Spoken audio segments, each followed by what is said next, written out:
ತುಂಬ ಖುಷಿಯಾಗುತ್ತೆ. ನಾನು ರೆಗ್ಯುಲರ್ ಬರ್ತಾನೆ ಇರ್ತೀನಿ, ವಾರ ವಾರ ಮಿಸ್ ಮಾಡೋದೇ ಇಲ್ಲ. ಇಲ್ಲಿಗೆ ಬಂದರೆ ಏನೋ ಒಂಥರ ವೈಬ್ರೇಷನ್ ತುಂಬ ಪಾಸಿಟಿವ್ ಇದೆ, ಹಾಗಾಗಿ ನಾನು ಮಿಸ್ ಮಾಡೋದಿಲ್ಲ, ವಾರ ವಾರ ಬರ್ತೀನಿ.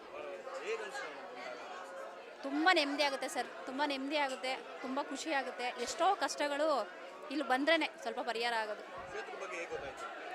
ಹಿಂಗೆ ಇನ್ಸ್ಟಾಗ್ರಾಮಲ್ಲಿ ನೋಡಿದ್ದು ನಾನು, ಯಾರೋ ಫ್ರೆಂಡ್ಸ್ ಎಲ್ಲ ಹೇಳ್ತಿದ್ರು, ಹಂಗಾಗಿ ನೋಡಿರಲಿಲ್ಲ. ಫಸ್ಟು ಇನ್ಸ್ಟಾಗ್ರಾಮಲ್ಲಿ ನೋಡಿಬಿಟ್ಟು ಬಂದಿದ್ದು.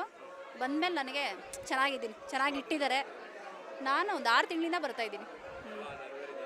ಎಲ್ಲ ಆಗಿದೆ ಸರ್, ನಾನು ಕೇಳಿದ್ದೆಲ್ಲ ಕೊಟ್ಟಿದ್ದಾರೆ. ನಾನು ಖುಷಿಯಾಗಿ ಹೇಳ್ಕೊತೀನಿ, ನಾನು ಏನು ಕೇಳಿದರೆ ಎಲ್ಲ ಕೊಟ್ಟಿದ್ದಾರೆ, ಯಾವುದೂ ಇಲ್ಲ ಅಂದಿಲ್ಲ. ಹಾಂ ಹೌದು, ನಾನು ಫಸ್ಟು ಬಂದಾಗ ನನಗೇನೋ ಒಂದು ಕೆಲಸ ಆಗಬೇಕಿತ್ತು, ಬಂದು ಕಾಯಿ ಕಟ್ಟಿದ್ವಿ. ಕಾಯಿ ಕಟ್ಟಿದ್ಮೇಲೆ 2 ವಾರಕ್ಕೆಲ್ಲ ಆಯಿತು. ಅದು ಮುಗೀತು, ಇವಾಗ 21 ದಿನ ಮುಗೀತು. ಅದು ಮುಗಿದ್ಮೇಲೆ ಕೂಡ ನಾನು ಮತ್ತೆ ಕಾಯಿ ಕಟ್ಟಿದ್ದೀನಿ, ವಾರ ವಾರ ಬರ್ತಾಯಿದ್ದೀನಿ.